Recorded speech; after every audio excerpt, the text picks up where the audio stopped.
5장의 말씀입니다. 데살로니가전서 5장 4절로 11절까지의 말씀입니다. 다 같이 일어나셔서 하나님의 말씀 받도록 하겠습니다. 함께 한 목소리로 읽겠습니다. 형제들아, 너희는 어둠에 있지 아니하매 그날이 도둑같이 너희에게 임하지 못하리니 너희는 다 빛의 아들이요 낮의 아들이라. 우리가 밤이나 어둠에 속하지 아니하나니 그러므로 우리는 다른 이들과 같이 자지 말고 오직 깨어 정신을 차릴지라. 자는 자들은 밤에 자고 취하는 자들은 밤에 취하되 우리는 낮에 속하였으니 정신을 차리고 믿음과 사랑의 호심경을 붙이고 구원의 소망의 투구를 쓰자. 하나님이 우리를 세우심은 노하심에 이르게 하심이 아니요 오직 우리 주 예수 그리스도로 말미암아 구원을 받게 하심이라. 예수께서 우리를 위하여 죽으사 우리로 하여금 깨어 있든지 자든지 자기와 함께 살게 하려 하셨느니라. 그러므로 피차 권면하고 서로 덕을 세우기를 너희가 하는 것 같이 하라. 아멘. 하나님의 말씀입니다. 우리 또 한 해 마지막, 오늘 22월 31일 마지막 날인데요. 서로 우리 인사하면서 이렇게 인사했으면 좋겠습니다. 한 해 동안 수고하셨습니다. 한 해 동안 수고하셨습니다. 인사하시고, 그리고 새해에도 주님과 함께 하시기를 축복합니다. 새해에 대한 축복도 함께 해주시면 감사하겠습니다. 네. 한 해 동안 여러분 같이 신앙생활 하신 여러분의 가족이고 여러분의 지체들입니다. 그들의 수고를 우리 함께 박수 쳐주고 위로하고 또 그리고 또 새해에도 우리 같이 힘차게 함께 가봅시다 하고 서로 격려하는 우리 모든 다드림 교회 성도들 또 그 여러분의 가정 되시기를 주의 이름으로 축원을 드립니다. 오랫동안 하나님의 나라라는 부분을 생각해 봤고 또 성육신이라는 것을 통해서 하나님의 나라를 더욱 분명하게 받고 그 빛을 사모하는 그 빛을 받기를 사모하는 마음으로 우리가 성탄절을 지내왔습니다. 우리 달력은 이제 끝이에요. 올 한 해 마지막 마무리하는 시간이고 새해를 기다리는 시간인데요. 영적으로는 우리가 예수 그리스도의 이제 빛을 받았잖아요. 성육신을 통해서 우리 안에 오셨다라고 가정했을 때 이제 그 예수 그리스도의 생명으로 살아가는 몸부림이 이제 시작되는 시간이라고 말할 수 있습니다. 그 예수께서 오셨으니까 예수의 생명으로 살기 위해서 힘을 써야 된다라는 것이고 수고해야 한다라는 거예요. 우리 모두는 죄인인 아담의 후손이잖아요. 죄인이라는 게 뭡니까? 하나님께 범죄한 자, 영적으로 말하면 병들고 중풍이 와서 마비되고 문둥병이 걸려서 온몸이 썩고 짓무르는 그런 영적 병자의 상태와 같거든요. 그런 가운데 그 병든 몸에 성육신을 통하여 예수 그리스도의 생명을 받는다라는 것은 그렇게 병들고 망가지고 썩어져가는 한 부분 한 부분이 치료받고 약을 쓰고 운동하면서 조금씩 회복되는 것과 같은 것을 말합니다. 예를 들면 전신마비였던 환자가 재활치료를 받으면서 조금씩 회복되고 움직일 수 있게 되는 것처럼 우리는 매년 성육신의 은혜를 받음으로 말미암아 우리의 병든 구석들이 병들고 연약한 부분들이 그렇게 치료받고 회복되어져 갈 수 있다라는 것입니다. 실제로 그 박위라는 인플루언서, 요즘은 인플루언서라고 부르더라고요. 유튜버가 있잖아요. 혹시 들어보셨는지 모르겠지만 미라클이라는 채널을 운영하는 사람이에요. 그분이 10년 전인 28살에 전신마비 진단을 받았어요. 손가락도 움직일 수 없다는 진단을 받았는데 그분이 지금 어떻게 하냐, 휠체어를 타고 다니면서 운전도 하시고 강연도 다니시고 이렇게 유튜브 채널도 만들어서 인플루언서로 활동하고 있단 말이에요. 진짜 손끝 하나도 움직일 수 없었대요. 손끝 하나도. 그런데 어떻게 지금 그가 움직이고 활동할 수 있었겠습니까? 물론 하나님 앞에 전적으로 매달리는 기도와 그의 믿음과 여러 사람들의 중보가 있었겠죠. 그러면서도 그는 물리적으로 뭘 했어요? 재활치료에 정말 전심을 다한 거예요. 처음에 손끝 하나를 움직이는 것도 시간이 너무너무 오래 걸렸대요. 그런데 손끝을 움직이게 되고 손가락을 움직이게 되고 팔을 움직이게 되고 이제는 그가 상체는 거의 제대로, 아직도 손은 마비되는 영역들이 있다고 그래요. 그런데 많은 부분들이 회복돼서 이제는 누군가를 사랑하게 되었다라고 이야기하더라고요. 우리 속사람도 마찬가지입니다.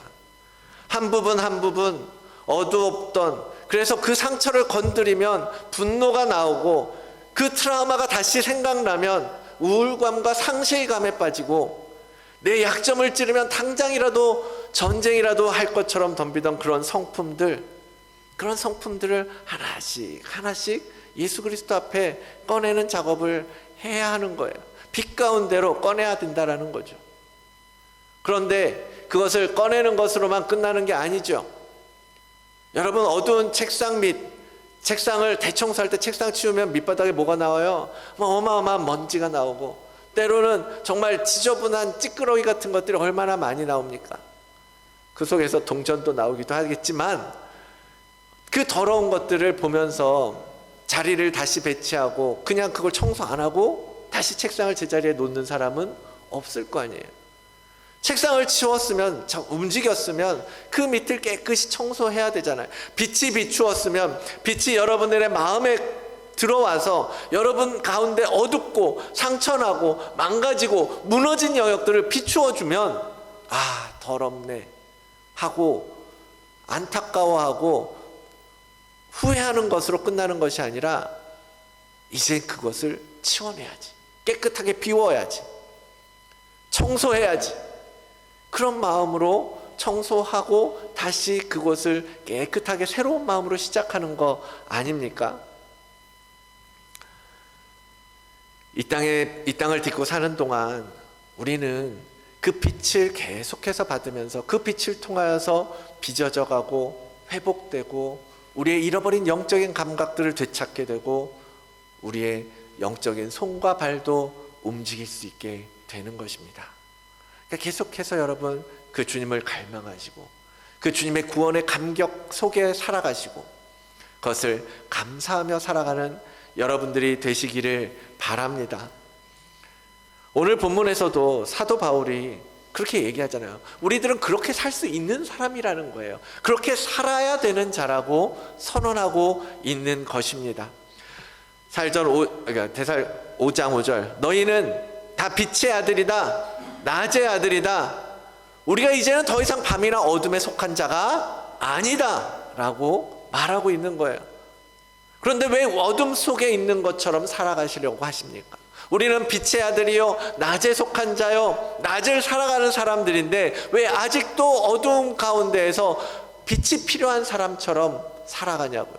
빛이 비추어주는 영역들을 계속해서 밝혀내고 드러내고 청소하면서 살아가셔야 한다라는 겁니다. 그러니까 주님도 이 땅에 계실 때 그렇게 이야기하시잖아요. 빛이 있을 동안에 다녀서 더 이상은 어둠에 붙잡히지 않게 살아라. 여러분의 마음속에 빛이 임하셨잖아요. 여러분 빛을 가진 빛의 자녀 아니십니까? 그럼 이제는 빛 속에 살아가는 자들처럼 살아가시라는 거예요. 어둠에 붙잡힌 채로 살지 마시라는 겁니다. 에베소서 5장에도 너희가 전에는 어둠이더니 이제는 주 안에서 빛이라, 빛의 자녀들처럼 행하라. 여러분 성경 속에서요 빛의 자녀로 빛으로 살아가라고 하는 구절들이 생각보다 정말 많아요. 그렇게 명령하고 계시는 거예요. 너무나 중요하다라는 거예요. 빛의 자녀로 사는 것이 말씀대로 사는 것이고 말씀대로 살기 위해서 우리는 수고해야 한다라는 것입니다. 그 명령을 따라서 이제는 어둠을 떠나 빛 가운데 머무는 삶을 살아야 한다라는 거예요. 그래서 이사야를 통해서 말씀하시잖아요. 일어나라. 너희가 빛의 자녀가 아니냐. 일어나 빛을 발하야 하지 않겠느냐. 계속해서 제가 여러분에게 말씀드리고 있지 않습니까? 빛이 임했다면, 빛을 받았다면 이제 일어나야 하는 것입니다. 그러면 빛의 아들로서 우리가 지금 해야 할 일들은 무엇인가? 내가 어떻게 그 일들을 감당할 수 있을 것인가? 오늘 이 본문을 통해서 살펴보려고 하는 것입니다. 빛의 자녀로 행하고 빛의 자녀로 살기 위해서 이 시대를 어떻게 살아가야 할 것인가? 여러분 고민하고 그것을 삶에 적용해야 삶이 바뀌어 나가지 않겠습니까? 먼저는 그거예요. 깨어 있어야 한다라는 것입니다. 6절이죠. 한번 같이 읽어볼까요? 다시 한번 시작. 그러므로 우리는 다른 이들과 같이 자지 말고 오직 깨어 정신을 차릴지라. 아멘. 깨어 정신을 차려라. 간혹 친구들끼리도 그러잖아요. 동료들끼리 이렇게 이야기하다 보면 아 정신 차려 이 사람아. 뭐 이번에 서울의 봄인가 볼 때도 그런 대사가 있었던 것 같아요. 자 정신 좀 차리자. 정신 좀. 여러분 우리가 정말 중요한 결정할 때, 정말 큰 인생의 결정적인 일들을 선택할 때 정신 차리고 판단하려고 하잖아요. 그러한 정말 큰 문제, 중요한 문제뿐만 아니라 이 영적인 여정을 걸어가는 우리들에게는요, 정말 작은 일에서부터 얼마나 많은 문제들에 부딪히면서 삽니까? 그때마다 정말 우리가 정신을 차리지 않으면요, 우리는 우는 사자처럼 삼킬 자를 찾고 다닌다고 하잖아요. 사단이요, 마귀가. 그러한 사탄 마귀 앞에서 우리가 정말 작은 일까지도 정신 차리고 깨어있지 않으면 우리는 언제든지 넘어질 수밖에 없는, 순식간에 잡아먹힐 수밖에 없는 존재라는 것을 여러분 잊지 마시기를 바랍니다. 이 시대가 얼마나 어둡습니까? 이 시대가 얼마나 사단 마귀가 많은 부분들을 장악하고 있습니까? 두 눈 똑바로 뜨고 여러분 정신 차려야 하는 겁니다. 여러분 한국도 그렇고 호주도 그렇고 정치권에서 막 이런저런 이야기들을 하잖아요. 뭐 성차별 금지법, 뭐 무슨 평등법, 뭐 인권법, 막 이런 거 많이 얘기하잖아요. 그래서 계속 성차별 금지법에 대해서 기독교계에서 막 목소리를 내야 한다, 막 운동하는 분들도 계시고요. 자료도 많이 배포하고 만들고 있고요. 여러분 관심 있으십니까? 여러분이 살아갈 세상이 바뀌어져 가고 있는데 과연 내가 거기에 얼만큼 관심을 가지고 살고 있습니까? 저도 마찬가지예요. 아 정말 어떡하냐 걱정되고 그러면서도요, 근데 뭐 세상이 그렇게 돼가는 걸 어떻게, 내가 그들과 어떻게 부딪혀서 그것을 바꿀 수가 있겠어, 그냥 자포자기하는 마음으로 생각할 때도 있었어요. 그런데 여러분 정말 이 법안들이 실제로 적용되면요, 학교에서 친구들한테 교회 가자는 말도 못하는 세상이 된다 그래요. 목사가 성도들에게 상담을 받으면서 아유 힘드시겠어요, 함께 기도해요 라는 것도 안 된다라는 법이에요. 성도들 간에 목사님이 이 교회에 와서 설교할 때 예수님만이 답입니다, 예수님만이 구원입니다, 그렇게 말해도 안 된다라고 하는 법을 지금 만들고 있는 거라고요. 여러분들 자녀가 성 정체성을 가지고 고민할 때 성경적인 어드바이스를 할 수도 없고, 그들이 성 정체성을 바꾸어서 성 전환 수술을 해야겠어 라고 말을 해도 부모가 아무것도 할 수 없는 세상을 지금 만들어가고 있는데, 우리는 도대체 무엇에 관심을 가지고 무엇에 우리의 마음을 두면서 살고 있는가라는 거예요. 여러분 정신을 차려야 한다라는 말이 그렇게 지금 우리 피부에 가까이 다가왔다라는 것을 깨달으시기를 바랍니다. 시대가 그렇게 흘러가고 있는데 언제까지 우리가 잠든 것처럼 그저 나의 삶만 만족하면 되는 것처럼 살아가겠습니까? 여러분 깨어나십시오. 일어나 빛을 발하십시오. 빛을 비추셔야 해요. 이 어둠 가운데에서 세상 많은 사람들이 그 속에서, 어둠 속에서 살아가고 있는 이 땅을 여러분 여러분 안에 오신 예수 그리스도의 그 진리의 빛으로 비추어 주어야 하는 것입니다. 밝혀 주어야 하는 거예요. 그 빛이 하나님의 진리의 말씀 아닙니까? 주의 말씀은 내 발의 등이라고 말씀하고 계십니다. 그 빛이 우리의 발을 비추고 우리의 길을 비추고 우리의 갈 곳을 비추어 준다라고 말씀하고 계세요. 그 말씀을, 그 빛을 여러분 잘 붙들고 가시라는 겁니다. 잃어버리지 마시고 잘 지켜내라는 거예요. 그래서 말씀과 다른 것들, 말씀에 거짓된 것들, 그것들을 분별하고 땅의 것과 하늘의 것을 분별할 수 있는 영적 분별력, 제가 예 말씀드렸잖아요. 그게 얼마나 중요한 시대인지 모릅니다. 그런데 그 모든 것들은 정말 우리가 예수 그리스도와 온전하게 연합되어질 때 그 분별력도 분명하게 갖게 되는 것이고, 그 주님의 마음, 주님의 뜻, 주님의 말씀, 그것도 따라갈 수 있는 것입니다. 여러분이 지금까지 어떻게 삶 속에서 빛의 자녀로서 살아오셨는지 우린 서로는 다 몰라요. 여러분의 삶을 하나하나 구체적인 것 모릅니다. 그런데 여러분은 아시잖아요. 내가 과연 지금 얼만큼 빛 가운데 살고 있는지, 내가 얼만큼 말씀대로 살고 행하고 있는지 여러분은 아시잖아요. 내가 얼만큼 고침받고 있고 어떤 훈련으로 그 빛을 우리 안에 담고 있고, 여러분 자신에게 물어보십시오. 그리고 부족한 부분, 그 구멍난 부분 가지고 주님께 나아가시라는 겁니다. 여러분, 우리 그 빛을 지켜냅시다.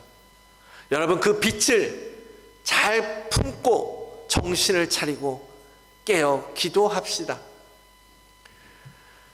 이러므로 너희는 장차 올 이 모든 일을 능히 피하고 인자 앞에 서도록 항상 기도하고 깨어 있으라. 주님께서 여러분에게 그렇게 말씀하고 계시지 않습니까? 그런데 아직도 졸립다고 잠들어 계시겠습니까? 아직도 그 이 어둠 속에서 있는 것이 편하십니까? 일어나십시오. 깨어나십시오. 간구하십시오. 그 빛으로 나아가십시오. 두 번째로 챙겨야 할 것은 8절 말씀입니다. 또 우리 함께 읽어볼까요? 시작. 우리는 낮에 속하였으니 정신을 차리고 믿음과 사랑의 호심경을 붙이고 구원의 소망의 투구를 쓰자. 아멘. 정신을 차리고 뭘 해야 돼요? 하나님의 전신갑주를 입는 거예요. 하나님의 전신갑주. 믿음과 사랑의 호심경. 호심경이 무엇입니까? 갑옷이에요. 한마디로 가슴과 심장을 지키는 갑옷이에요. 흉배라고 옛날 성경에 써있죠. 하나님에 대한 믿음을 견고하게 만드는 겁니다. 예수 그리스도를 통해서 보여주신 하나님의 그 완전하신 사랑으로 우리의 마음을 지키라는 거예요. 그리고 하나 더 뭐죠? 소망의 투구. 구원의 소망의 투구. 투구는 머리를 보호하는 거예요. 우리의 생각을 지키라는 겁니다. 뭘로요? 하나님 나라에 대한 소망. 여러분, 기독교는 소망의 종교입니다. 구원의 소망이 있고 그 소망 때문에 오늘을 인내하고 견딜 수 있는 것 아닙니까? 그 소망을 여러분 쓰고 가라는 거예요. 그 구원의 감격 속에 살아가라고 하는 것입니다. 여러분, 이 말씀에서 강조되고 있는 게 뭐예요? 방어예요, 방어. 예배소서에서는 전신갑주를 하나하나 말하면서 공격용 무기도 있었지만 여기서는 지키라는 거예요. 방어하라는 거예요. 너희 몸을 지키고 심장을 지키고 마음을 지키고 생각을 지키라는 거예요. 여러분, 특히 이 타이밍이요, 정말 중요한 타이밍이에요. 우리가 성육신을 놓고 뭐 어떻게 기도했어요? 내 마음을 비우고 주님이 오실 자리를 만들자고 했잖아요. 내 마음을 금식을 통해서 비우기도 하고 말씀을 통해서 비우기도 하고, 그러면서 내 마음에 주님 오실 길을 만드는 거예요. 그런데 그럴 때 마음을 깨끗이 청소하고 빈자리를 만들고 주님을 모시려고 준비하고 정성껏 자리를 만들었을 때 그 자리를 지키지 못하면요, 사단의 공격에 더 무방비가 되어버릴 가능성이 있다라는 것입니다. 주님이 누가복음에서 이렇게 말씀하십니다. 더러운 귀신이 사람에게서 나갔을 때에 물 없는 곳으로 다니며 쉬기를 구하되 얻지 못하고 이에 이르되 내가 나온 내 집으로 다시 돌아가야겠어. 그리고 가서 보니 그 집이 청소되고 수리되었거든, 깨끗이 된 거예요. 그러니까 가서 저보다 더 악한 귀신 7을 데리고 들어가서 거하니 그 사람의 나중 형편이 전보다 더 심하게 되었다라는 이야기를 주님께서 해주시는 거예요. 뭐예요? 내 마음을 지키지 않으면 더 나빠질 수도 있다라는 거예요. 주님이 오셔서 많은 사람을 고치고 치료하시고 귀신 들린 사람도 귀신을 내어 쫓고 하셨단 말이에요. 그런데 그 자리를 귀신들이 더 악한 귀신들을 데리고 들어오는 바람에 형편이 더 안 좋아졌더라 이야기하시는 거예요. 우리가 주님을 만나고 주님의 빛을 받고 주님의 생명을 얻게 되었지만 그 하나님의 영으로 우리가 온전하게 인도함을 받지 않으면, 예수 그리스도와 온전하게 연합하지 않으면, 성령께서 오셔서 우리 마음을 좌정하시고 우리를 다스려 주지 아니하시면 다시 사탄의 지배 아래 들어갈 수밖에 없음을 주님께서 경고하시는 거예요. 그만큼 방어가 중요하다라는 거죠.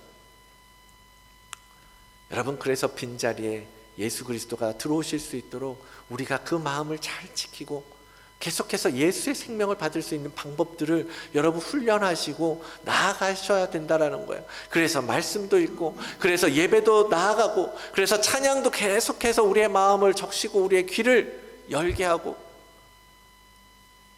그리고 나쁜 것들을 바라보고 나쁜 문화에 접하기보다는 좋은 것들을 자꾸 구하고 좋은 것들을 먹고, 그렇게 우리의 마음을 지켜야 한다라는 것입니다.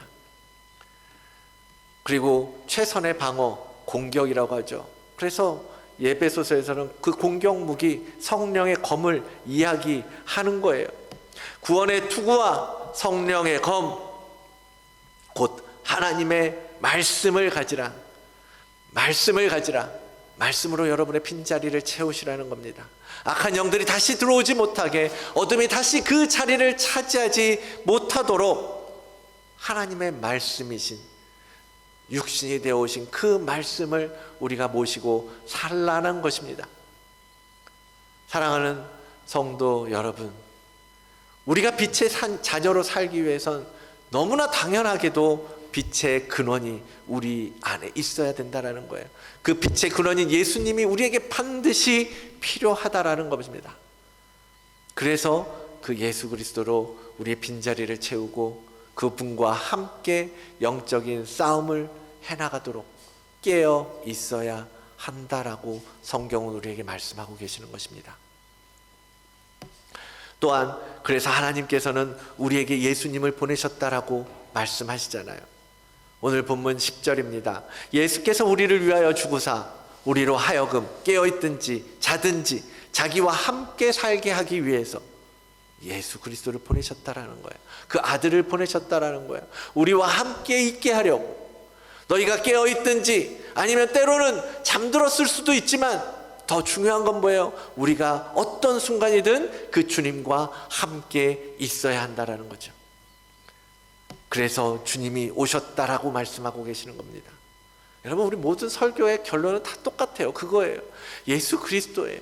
예수 그리스도를 붙들고 가라고 하는 것이고, 예수 그리스도와 함께 하라는 것이고, 예수 그리스도처럼 살라는 것이고, 예수 그리스도가 우리에게 주신 그 구원의 감격 속에 살라는 것이고, 그런 거잖아요. 예수님 없이 복음 설명될 수도 없는 것이고, 복음대로 사라질 수도 없는 것이고, 구원을 이루어갈 수도 없지 않겠습니까? 예수님이 계셔야 모든 게 설명되고, 예수님이 계셔야 모든 게 가능해지고, 여러분, 그 예수님을 만나시고 소유하십시오. 예수님을 붙드십시오. 여러분의 가진 모든 것을 주고서라도 그분을 얻기 위해서 여러분의 마음과 정성을 내어 드려야 할 것입니다. 그래야 값진 것을 얻을 수 있잖아요. 사도는 이 모든 권면의 마지막 결론으로 이렇게 말합니다. 11절 말씀이죠. 함께 읽어볼까요? 그러므로 피차 권면하여 서로 덕을 세우기를 너희가 하는 것 같이 하라. 아멘. 빛의 자녀로 살기 위해서 이러이러한 것들이 필요하고 이렇게 살아야 되는데 그것을 위해서 너희가 서로 피차 권면하고 덕을 세워가라 라고 말씀하시는 거예요. 권면한다, 이 말은요 파라칼레오라는 헬라어인데요, 보혜사 성령님 할 때 뭐라 그랬죠? 보혜사 성령님이 파라클레이토스라고 그랬어요. 같은 어원에서 나온 거예요. 파라라는 말과 칼레오라는 말에서 나온 거예요. 그러니까 옆에서 권면한다라는 건 뭐냐면 옆에서 훈계하고 조언해주고 상담해주고 위로해주고 도와주고, 성령님은 영적인 부분에서 파워풀하게 우리의 보혜사가 되어서 우리를 위하여 대변해 주시고 우리를 위하여 일해 주신다라고 한다면, 서로 권면한다라는 말은 우리가 함께 옆에서 함께 가는 자로서 서로 위로하고 그렇게 옆에서 같이 있어주고 옆에서 들어주고 가까이 있어주고 그런 거예요. 우리가 비록 부족하지만 서로 함께하고 용기도 북돋아주고 그러라는 것입니다. 덕을 세운다라는 말은요 건축에서 쓰는 말이에요. 집을 세운다라고 할 때 쓰는 말입니다. 빌드업이에요. 그래서 영어 성경을 보면 빌드업이에요. 빌드업. 덕으로서 관계를 세우고 예수 그리스도의 거할 처소를 만들고 그 성전을 세우는 것, 사도는 그것을 권면하고 있는 것입니다.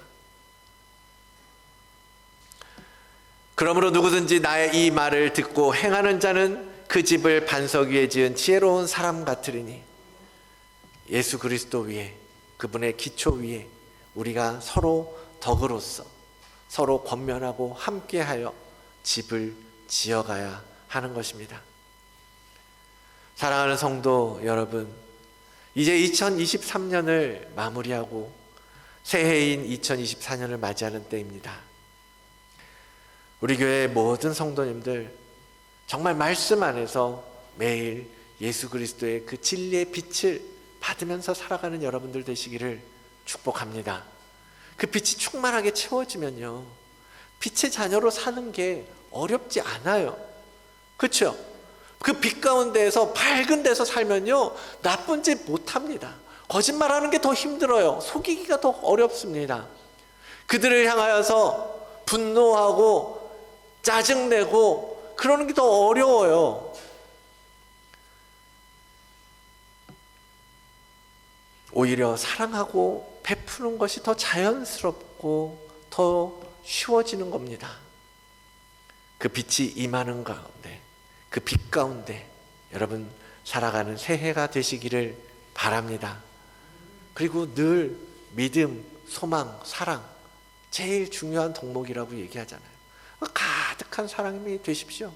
누가 뭐라고 해도 믿음으로 반응할 수 있는 사람, 원수가 덤벼와도 사랑할 수 있는 사람, 소망의 이유를 묻는 자들에게 그 이유를 설명해 줄 수 있는 사람, 그런 사람이 되십시오. 그래서 우리 같이 함께 집을 지어가는 새해가 되기를 원합니다. 특별히 새해 하나님께서 주제로 거룩한 성전을 지어가라고 우리에게 말씀하고 계십니다. 같이 짓는 거예요. 혼자 하는 거 아니에요. 혼자 지어야 할 영역이 있죠. 그런데 그것들이 모이고 모여서 하나가 되어서 하나의 성전을 짓는 겁니다. 아마 더 많은 수고와 헌신이 요구될 거예요. 여러분, 그런 헌신 없이 지어지는 집은 없잖아요. 수고 없이 지어지는 집은 없잖아요. 그리스도 안에서 그 일을 잘 감당하고 그렇게 새해 2024년 우리 다드림교회 한 단계 더 도약하여서 하나님께서 기뻐하시는, 그리고 하나님께 칭찬받는 우리 다드림교회 모든 성도님들 되시기를 주의 이름으로 축원을 드립니다.